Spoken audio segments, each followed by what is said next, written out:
नमस्कार।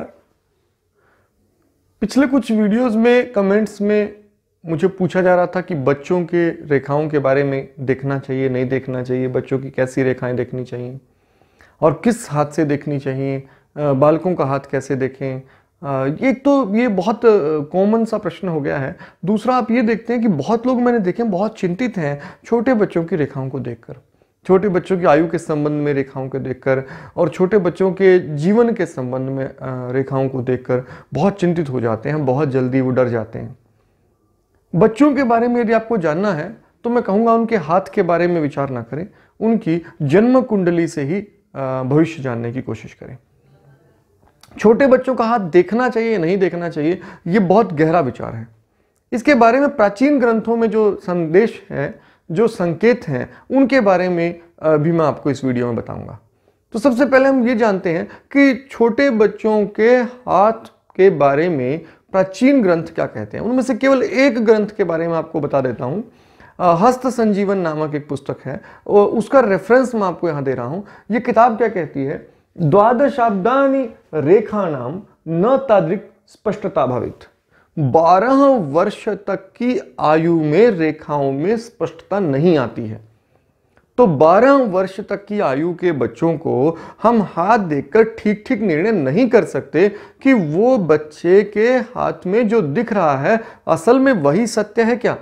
क्योंकि हम ये मान लें कि वो बच्चे विकसित हो रहे हैं, बड़े हो रहे हैं, उनके हाथ की रेखाओं में लगातार बदलाव होते हैं और इस स्थिति में उनके हाथ की रेखाओं को देखकर हम निर्णय नहीं कर सकते कि असल में उसकी रेखाओं में दोष है या नहीं है, ये अच्छी रेखाएं हैं या बुरी रेखाएं हैं, ये सब हम नहीं बता सकते।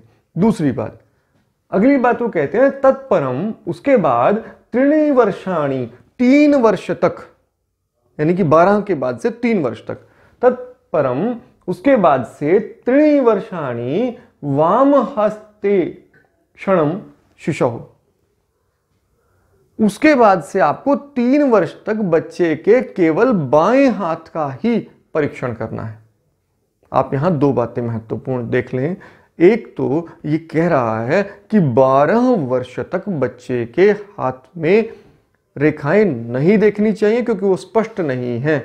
दूसरी, उसके बाद 12 से 15 वर्ष, यानी कि 3 वर्षों तक, 13, 14 और 15, इन 3 वर्षों में बाएं हाथ का ही परीक्षण करिए, केवल बाएं हाथ की रेखाएं ही देखिए। दाएं हाथ की रेखाओं को प्रधान नहीं माना जा सकता।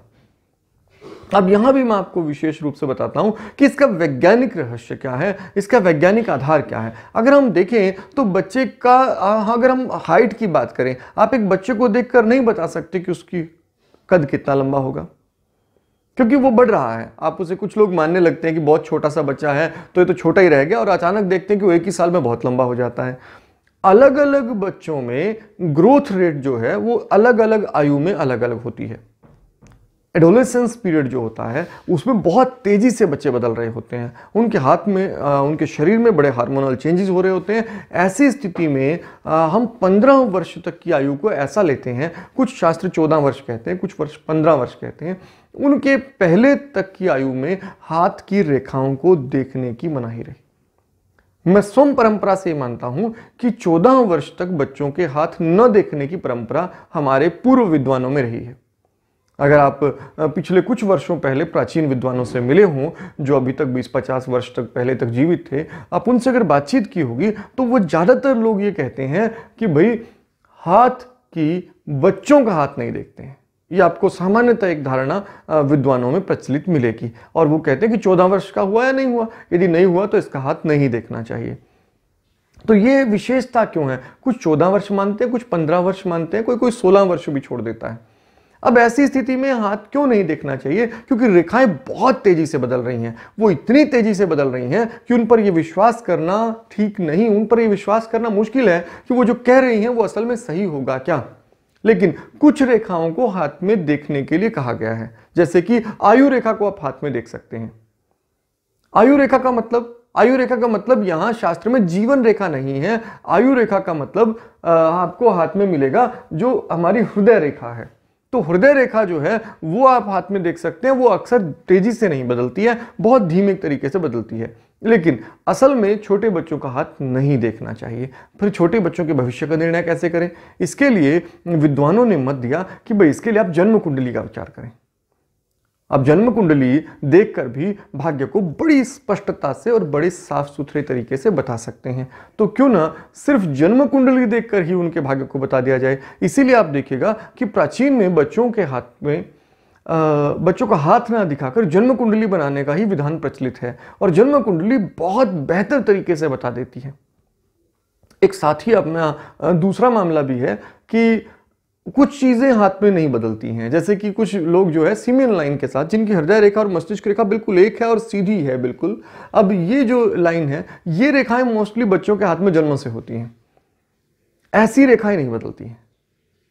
लेकिन फिर भी मैं आपको ये कहूंगा कि छोटे बच्चों का हाथ नहीं देखना चाहिए। छोटे बच्चों का हाथ को देखकर यदि आपको कोई ये कहता है कि इसकी आयु कम है और वो उसके बारे में बहुत खराब निर्णय आपको दे रहा है या बहुत अच्छे निर्णय दे रहा है, हाथ को देखकर, एक 5 वर्ष के 7 वर्ष के बच्चे को हाथ को देखकर कोई निर्णय कर रहा है, तो निश्चित ये हास्यास्पद है। और जो ऐसे निर्णय कर रहा है वो स्वयं भी तो विकसित नहीं हुआ है, वो भी अभी बच्चा ही है। तो ऐसी स्थिति में आपको विशेष रूप से इस बात का ध्यान रखने की जरूरत है कि छोटे बच्चों के हाथ देखने योग्य नहीं होते। अब इसके साथ ही आज का विषय मैं यही खत्म करता हूं। आपके पास कोई और प्रश्न है इसी प्रकार का कि आप जानना चाहते हैं कि जो चीज़ कॉमन प्रश्न जो होते हैं, जो आम लोगों में रहते हैं, यदि ऐसा कोई प्रश्न है तो आप इसी वीडियो के कमेंट में डाल दीजिए। मैं भविष्य में अगली वीडियोज़ में उसका उत्तर देने की कोशिश करूँगा। इसके साथ ही आज का वीडियो खत्म करते हैं। आपका दिन शुभ हो। धन्यवाद।